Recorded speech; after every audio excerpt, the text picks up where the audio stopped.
What's up guys, my name is Ace, and as expected, the JAK Warden Kit for the Lockwood MK.2 that converts it to an akimbo shotgun, it was nerfed yesterday for Modern Warfare 3's multiplayer, and in today's video, I just wanted to break down exactly what this looks like pre-patch versus post-patch, as well as share my opinions on whether or not I feel these are still a solid choice. And diving right in, let's just start it off with the general update that affects all ammo types, and then we'll get into the specific ammo type changes that took place.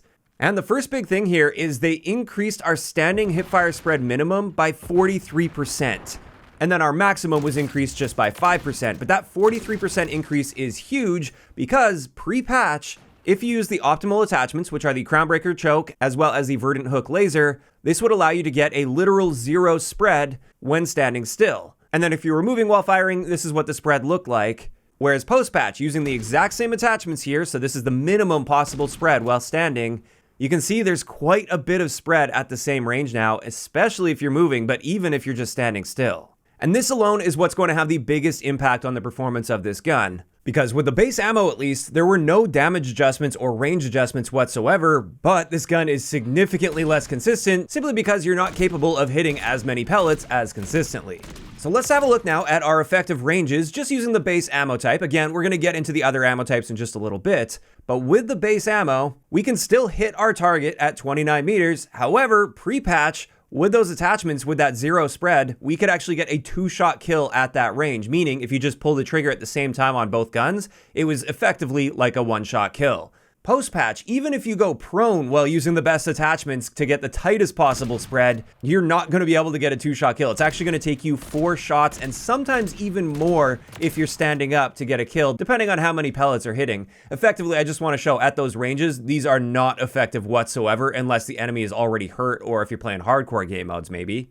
Then I noticed at 20 meters, this is where if you go prone with the best attachments, you can still potentially get that 2-shot kill by pulling both triggers at the same time. But that's generally going to be an edge case scenario. You're not going to be going prone all the time and trying to get those long range shots. So when it comes to our standing 2-shot kill range, where it's at least fairly consistent at getting a 2-shot kill by shooting both guns at the same time, this is around 10 to 11 meters with these best attachments. And that's now roughly in line with what we'd expect with a 1-shot kill shotgun in this game. And then finally, I just wanted to point out our 1-shot kill potential, where we only need to fire one single gun and we can get a kill with that. This is 4.6 meters, just like pre-patch. And the reason that hasn't changed is once you're within those ranges, you should be able to land all of your pellets fairly consistently if you've got a nicely centered shot. So that's the base ammo type, and you're going to notice a lot less consistency, but as long as you keep yourself within about 10 meters, you should still be able to find plenty of success while using the JAK Wardens. While they're very noticeably worse than they were pre-patch, they were also pretty insane pre-patch,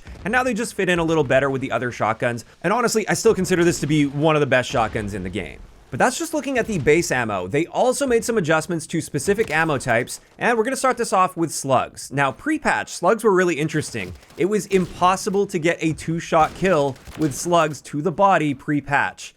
Even at point-blank range, if you pull both triggers at the same time on the body, you would not get a kill. However, you could get an infinite 1-shot kill potential to the head with slugs, so it was extremely high risk with a bit of a reward. You had the potential to hit ridiculously long-range shots to the head, but honestly, pre-patch, it just wasn't really effective at all to be using slugs. Post-patch, they made several adjustments here, and the first thing I want to point out is they very significantly increased our bullet velocity from 168 meters per second up to 420 meters per second, so there's a lot less drop on that slug. You don't have to aim really, really high if you're trying to challenge at range now, although you will still have to aim a little bit above your target. Additionally, they improved our standing hipfire spread, but they hurt our moving hipfire spread. Although in my experience, even if you're standing still, again, with the best attachments combined with these slugs, it's going to be a bit of a guessing game as to where those slugs are going to hit if you're stretching your ranges out at all. And then on top of this, they just completely reworked all of the damage values and multipliers and ranges. Instead of reading the numbers out to you guys, I think it's better to show you what this looks like. And as we can see here, post-patch, within 3.8 meters, you can hit them anywhere in the body for a 2-shot kill. So at that range, just pull both triggers at the same time, and you'll get a very consistent, effectively 1-shot kill, even though you're firing 2 guns. Then from 3.8 meters up to just over 15 meters, this is where it's still reasonably forgiving. It still will be a 2-shot kill, but at least one of those shots has to hit the torso, neck, or head, which will happen more often than not if you are hitting your target. Also within this range, this is where we're still capable of getting a 1-shot kill to the head by just firing one of your guns rather than 2. Then after that, in the next range, from just over 15 meters to just under 30 meters, this is where it gets a little less forgiving. One of those two shots must hit the upper torso, neck, or head, so the lower torso isn't going to work for you anymore. And also, once you start to get to those ranges, this is where that randomness comes into play, and you really don't have that much control over where your shot is going. So this is where you're really going to start to have a hard time. And then after that 29 meters, this is where if you want a two-shot kill, both of those shots have to hit the upper torso, neck, or head, which is just completely unreliable and very unlikely to be happening. So I would say with slugs, your effective range is only going to be about 15 meters, which is honestly better than it was pre-patch, because at least we can get those two-shot kills without hitting a headshot. But it's still not going to be a great way to run this, because anything beyond 15 meters, you're generally going to struggle quite a bit with just hitting your target due to the random spread.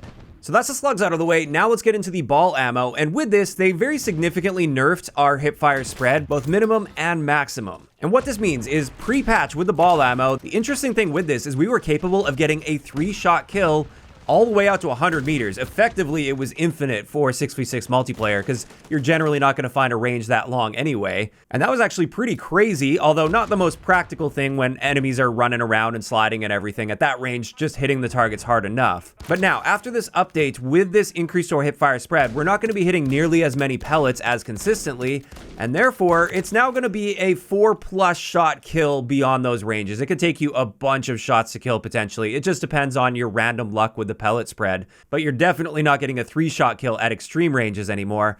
And based on my testing, it appears we're now capable of getting that 3-shot kill out to about 25 meters, and our 2-shot kill potential was unchanged at just 6.3 meters. So generally speaking, I would still say the base ammo type is better than the ball ammo, and this was actually a pretty significant nerf to that ball ammo.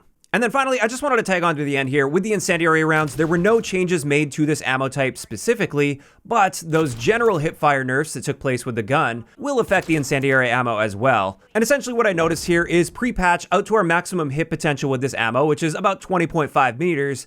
It was a pretty consistent 3-shot kill when using the best attachments, whereas now you can't get a 3-shot kill at that range anymore.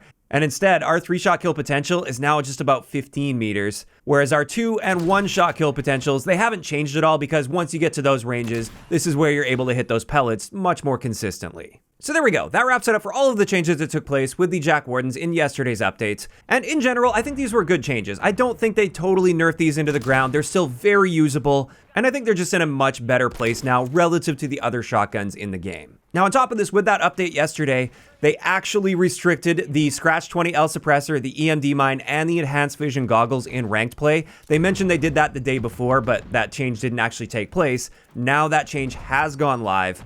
And then one last note here I just wanted to make, just to address a lot of comments I was getting on my JAK Wardens video. Many people were saying, what about the optics that improve our hipfire spread? Why don't you use those to get an even tighter hipfire spread? And the thing I wanted to point out quickly with those is with those specific optics, they block off your laser attachment, and they had the exact same hipfire effects as the Verdant Hook laser. So you could use those optics in place of the Verdant Hook laser, that's totally fine, but your hipfire spread will be exactly the same, and you're slightly reducing your visibility by putting an optic on your gun. I know it's not a huge deal. I just wanted to point out, if we're looking for absolute peak performance, technically speaking, the Verdant Hook laser is just slightly better than one of those optics. And then another thing several people pointed out is with the Ares clear shot sight, this optic will slightly reduce your recoil. However, recoil is not an important stat with this gun, and you would be very hard pressed to see any realistic improvement to your gameplay by putting these optics on. And again, by using this, you're slightly reducing your visibility, and I would say that visibility reduction more than offsets that extremely slight reduction to recoil that you'll probably never even notice. Now again, of course, if you want to use that optic, go for it. It's just, I'm not going to be using it on mine. And now that we have that clarified, this is where I want to hear from you guys in those comments down below. How are you feeling about the nerfs to the JAK Wardens in Modern Warfare 3's multiplayer? Are you generally happy with the changes they made? Do you think they're in a much better place now? Do you think they over-nerfed this a little bit? Just let me know all of those thoughts down below. If you enjoyed the video, a like rating is always appreciated, and don't forget to subscribe for more if you haven't already. I'll talk to you guys next time.